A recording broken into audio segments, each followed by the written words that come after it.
আসসালামু আলাইকুম। আমরা রেস্টুরেন্টে কীভাবে চাইনিজ ভেজিটেবল করে থাকি। এখানে আমি মাশরুম, বেবিকর্ন, ক্যাপসিকাম সব স্লাইস কিউব করে কেটে নিলাম। আর হচ্ছে এখানে বয়েল করা সবজি আছে, গাজর, পেঁপে, চাল কুমড়া, চিচিঙ্গা, পাতাকপি।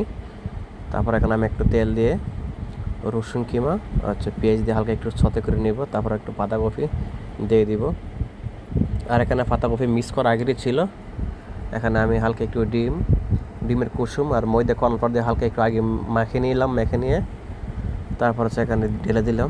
তারপরে পানি দিয়ে দিলাম হালকা একটু। এখানে চিকেন পাউডার, হালকা একটু চিনি, হোয়াইট পেপার, হালকা একটু টেস্টিং সল্ট, তাই oyster sauce, fish sauce, sesame oil, তিলের তেল হালকা একটু দিবেন, একটু ফ্লেভারটা ভালো আসে। এভাবে ভালো করে হালকা একটু গরম করতে হবে 2-3 মিনিট। তারপর এখানে লাল মরিচ দেওয়া যায়, এখানে কাঁচামরিচ দিচ্ছি, গ্রিন চিলি। তারপর হচ্ছে এখানে গার্লিক, চিলি অয়েল আর হচ্ছে চাইনিজ পাতা অ্যাড করে দিলাম, ঘি।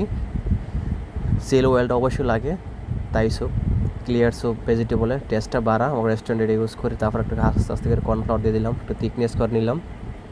এটা ঘনও না পাতলাও না, মিডিয়াম থিকনেস করতে হবে। তাই স্যুপের মতো আমার ভেজিটেবলটা কমপ্লিট হয়ে গেল। উপরে একটু গার্নিশ করে দিলাম তিল।